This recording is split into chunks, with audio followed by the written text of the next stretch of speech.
오늘 우리가 읽는 말씀 사무엘하 7장은 소위 다윗 언약이다 부르는 성경의 아주 중요한 부분 중에 한 부분입니다. 이때가 언제였냐면 하나님께서 모든 것을 평안 가운데 하셨을 때 선지자 나단에게 다윗이 무슨 말을 하냐면, 나는 백향목궁에 이렇게 살고 있는데 하나님의 귀에는 휘장 가운데 있다, 이렇게 말을 합니다. 이 말은 비록 하나님의 법궤를 자신이 마련해둔 장막 가운데 두긴 했어도 너무 그것이 초라해 보이는 마음이 그에게 들었던 겁니다. 그래서 그것이 자신의 마음속에 모내 안쓰러운 마음을 가지고 있었던 것입니다. 어떻게 하면 더 하나님의 임재를 나타내는 이 법궤를 더 귀하고 소중하게 모실까 하는 것에 대한 그런 마음이 있었던 것입니다. 선지자 나단이 다윗에게 대답하죠. 여호와께서 왕과 함께 계시니 왕의 마음에 있는 모든 것들을 행하시옵소서, 이렇게 말합니다. 선지자가 봤을 때 이 다윗이 하나님을 사랑하는 마음, 늘 하나님을 모시고 살아가는 그의 모습을 지켜보니까 너무 그것이 좋아 보였던 것입니다. 하나님이 당신과 함께 하시니 당신에 있는 마음에 있는 모든 것들을 행하셔도 되겠습니다, 이렇게 답변을 해줍니다. 그날 밤 하나님께서 선지자 나단에게 임하여서 소위 다윗 언약이다 부르는 이 내용들을 나단 선지자에게 하나하나 일러 주시게 됩니다. 그 내용이 본문 5절에서부터요 길게 16절까지 이렇게 길게 소개가 됩니다. 그 내용을 우리가 좀 주의 깊게 살펴보는 것이 중요하겠고요. 그렇게 하나님의 약속이 다윗에게 전달이 되었을 때 이 다윗이 하나님께 감사의 기도를 올리게 됩니다. 그 내용이 우리가 읽지 않은 뒷부분 18절에서부터 마지막 절까지 쭉 소개가 됩니다. 그 언약의 내용이 어떻게 소개가 되냐면 이렇게 나단에게 하나님께서 말씀하셔요.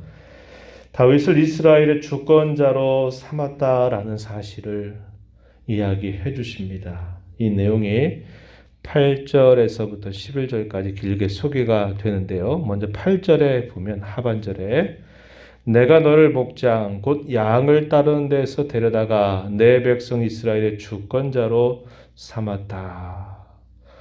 네가 가는 모든 곳에 내가 너와 함께 있어서 내 모든 원수를 내 앞에서 다 멸했다.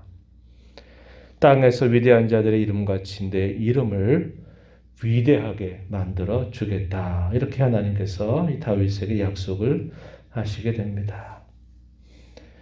목동이었던 그를 하나님이 어느 날 불러서 이스라엘의 왕국을 출입하게 하고 이스라엘 나라가 위경에 처해졌을 때 그를 통해서 그 위경에서 건져 승리하게 하시고 또 오랜 시간 연단된 시간들을 갖지만 기름 부음을 받고서 마침내 유다 족속의 왕으로 세움받고 또 시간이 흘러서 온 이스라엘의 왕으로 세움받게 된 것, 그 사실을 상기시켜 주는 겁니다. 그리고 하나님은 그 다윗의 이름을 위대하게 만들어 주겠다. 사방에 있는 모든 대적들로부터 평안을 줄 것이다. 안식하게 할 것이다. 이렇게 하나님께서 약속을 해주시게 됩니다. 그리고 이 다윗의 후손, 그의 자손을 통해서 그 나라를 영원히 견고하게 해줄 것이다 라는 약속을 건네주십니다. 이 내용이 12절 하반절에 보면은 이렇게 말하죠. 12절 하반절 내가 내 몸에서 날 내 씨를 내 뒤에 세워 그의 나라를 견고하게 하리라. 다윗의 왕가, 다윗의 자손들이 쭉 이어지게 되면서 그 나라가 영원히 견고하게 될 것이다. 이렇게 하나님이 약속을 해주시게 됩니다. 그리고 내 후손을 통해서 여호와의 이름을 위해서 집을 건축할 것이다. 이것은 성전을 건축할 것이다 라고 하나님이 약속해 주시는 말씀입니다. 13절에 표현이 됩니다. 그리고 13절 하반절에서도 또 뭐라고 말씀하시냐면 나는 그의 나라 왕위를 영원히 견고하게 하리라 이렇게 말씀을 해주시죠. 16절 가서도 보면은 이렇게 또 말씀을 하십니다. 내 집과 내 나라가 내 앞에서 영원히 보존되고 내 왕위가 영원히 견고하리라 이렇게 하나님이 약속을 건네주시게 됩니다. 어제도 이런 말씀 잠깐 소개를 해드렸는데 실제적으로 다윗은 40년 통치를 하게 돼요. 그리고 그의 아들 솔로몬을 통해서 성전을 짓게 하죠. 그러면서 쭉 그 왕가가 이어지는데 실제적으로는 그 나라가 영원하다 말할 수 없어요. 그래서 여기서 말씀하고 있는 이 왕위가 무엇을 말하느냐? 장차 그의 후손 메시아를 통해서 이루실 영원한 나라, 메시아의 왕국, 천국 혹은 하나님의 나라 이에 대해서 약속하고 있는 말씀이다 하는 겁니다. 그래서 어제 말씀을 나눈 것처럼 다윗이 다스리는 그 나라가 이 하나님의 나라의 좋은 모형이 돼서 그 나라가 굳게 서기를 하나님이 기대하고 바라셨다. 그런 말씀을 함께 나눈 바 있습니다. 그리고 또 중요한 약속이 있는데 14절 가서 보면은 이렇게 하나님께서 약속을 주시는데 한번 보시죠. 나는 그에게 아버지가 되고 그는 내게 아들이 될 것이다. 언약을 표현하고 있는 가장 구체적인 공식입니다. 언약의 공식이라고 부르는 표현이에요. 하나님이 자기 백성과 언약을 세우신다 그럴 때 어떤 언약이냐? 하나님은 그들의 하나님이 되고 그들은 하나님의 백성이 된다 이렇게 말합니다. 이스라엘 민족 전체를 두고는 이렇게 말하고 여기 표현 속에서는 구체적으로는 솔로몬을 두고 하는 표현인데 뭐라고 말하냐면 나는 그에게 아버지가 된다. 아버지와 아들의 관계로 더 가까이 친밀하게 표현하고 있는 말이죠. 나는 그에게 아버지가 되겠고 그는 내게 아들이 될 것이다. 언약 관계를 하나님이 굳게 붙들어 주시겠다. 이런 말씀을 하시는 겁니다. 그래서 어떻게 하시느냐. 이어지는 말씀 14절 하반절 보면 그가 만일 죄를 범하면 내가 사람의 매와 인생의 채찍으로 징계는 하겠다. 그러나 내 앞에서 물러나게 한 사울에게서 내 은총을 빼앗은 것처럼 그에게서 빼앗지는 않을 것이다. 이렇게 하나님이 약속을 해주십니다.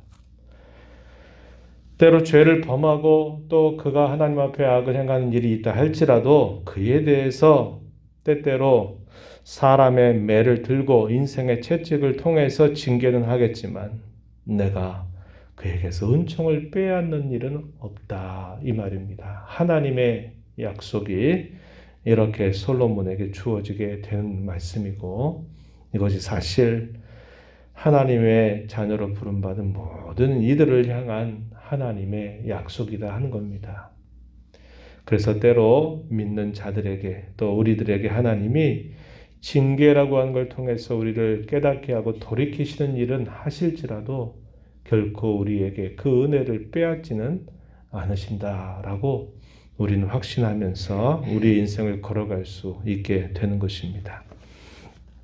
그러면서 그 나라를 영원히 견고하게 하시겠다. 이렇게 이야기를 해주시게 돼요. 이런 말씀을 선지자 나단을 통해서 다윗에게 전달해 주었을 때 이 다윗은 그 하나님의 약속이 그에게 얼마나 과분하고 그에게 얼마나 큰가 하는 사실을 그가 기도를 통해서 하나님 앞에 고백하고 표현하게 됩니다. 그 내용이 18절부터 마지막 절까지 쭉 이어집니다. 하나님의 약속, 말씀하신 대로 하나님이 이루어 주실 것을 신뢰하고 또 그것에 대해서 감사하면서 그가 어떻게 하나님 앞에 그 감사를 표현하느냐.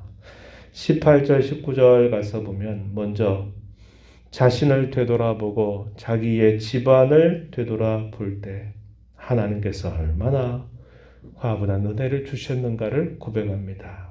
18절에 보면 주 여호와여 나는 누구오며 내 집은 무엇이건대 나를 이에 이르게 하셨나이까. 종의 집이 영구히 이를 일을 말씀하실 뿐만 아니라 사람의 규례대로 하셨습니다. 라고 이렇게 하나님의 은혜에 대하여 다윗은 고백하고 감사합니다.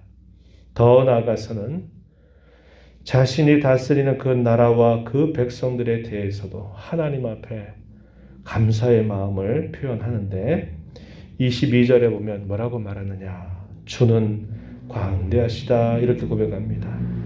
주님 외에 참신은 없습니다 라고 고백합니다. 23절에 보면 땅의 어느 한 나라가 주의 백성 이스라엘과 같겠습니까? 하나님이 세상의 많은 민족들 가운데서 이스라엘을 얼마나 높여주시고 존귀하게 해주셨습니까? 라고 고백하는 표현이죠.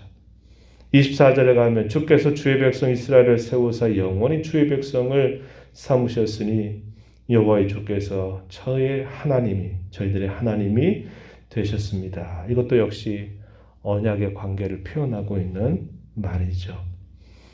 다윗의 이러한 고백 속에는 자기 자신, 자기의 집안, 더 나아가서는 자신이 다스리는 나라, 자신이 다스리는 그 백성에 대하여 하나님이 얼마나 과분한 은혜, 얼마나 큰 은혜를 베풀어 주셨는지 모릅니다. 이렇게 하나님의 약속에 대하여, 하나님이 해주신 언약에 대하여 그가 화답하는 그런 자세를 보여줍니다. 그러면서 마지막 부분에서 뭐라고 말하냐면 25절 이하에 보면 주께서 종과 종의 집에 대하여 말씀하신 것을 영원히 세우셨사오니 말씀대로 행하시옵소서.